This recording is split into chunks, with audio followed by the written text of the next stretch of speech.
Bos-bos, bikin kerajinan keramik kayak gini jadi salah satu tren yang digemari anak muda buat quality time loh. Dari hobi, Dwiki menjadikan tren ini sebagai ladang cuan nih bos. Jadi tariknya dari bagian atas ini sedikit, gitu pelan-pelan. Halo bos, nama saya Dwiki Ahmad Rizaldi, owner dari Lost in Clay Jakarta Pottery Studio. Teman-teman yang mau nyoba experience baru di pottery, yang penasaran bisa langsung ke sini. Yang penting cuan bos.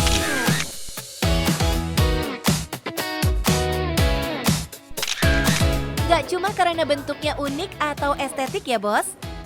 Berkreasi membuat produk keramik mulai jadi pilihan buat isi waktu karena bermanfaat untuk meredakan stres. Kalau misalnya di sini kan dia ada kreativitas yang sensori motoriknya juga karena main clay ya. Terus hasilnya bisa dibawa pulang Mbak. Jadi ada kenang-kenangan lah gitu buat anak-anak.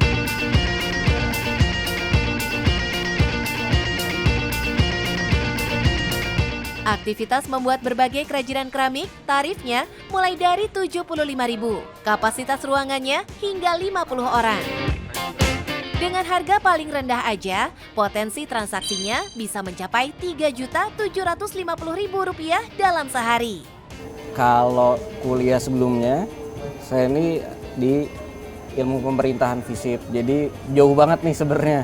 Cuman karena saya seneng bikin satu ruang kreatif, jadi ya si studio pottery ini jadi cita-cita lah buat bikin satu ruang kreatif baru di Jakarta.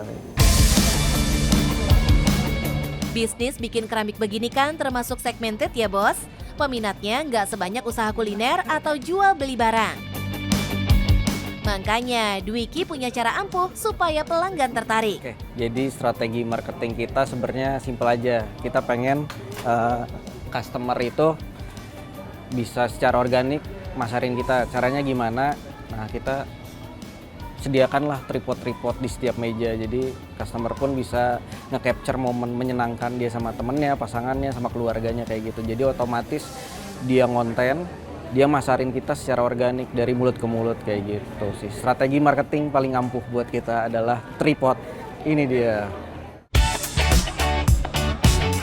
Simpel kan bos? Cuma nambahin modal tripod supaya pelanggan bisa ngonten. Secara sekarang apa-apa dibikin konten ya kan?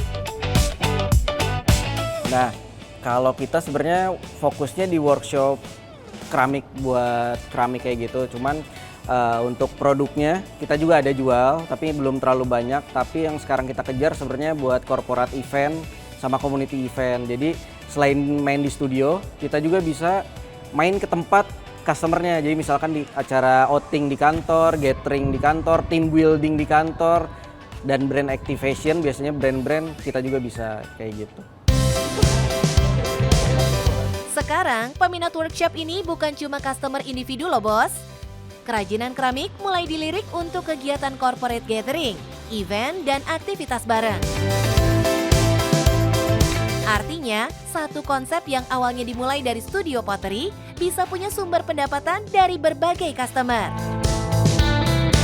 Usaha ini juga mulai melebarkan bisnisnya dengan membuka cabang di Bandung.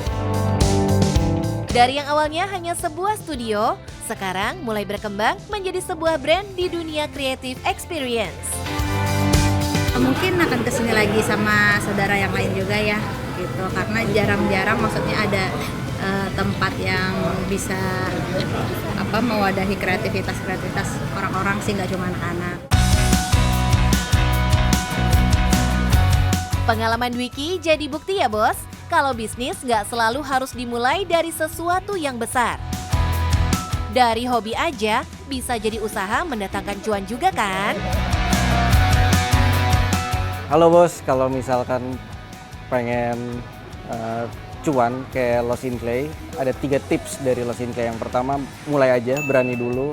Kedua, tetap relevan sama pasar yang ada. Yang ketiga adalah doa orang tua. Apapun bisnisnya, cuan bos!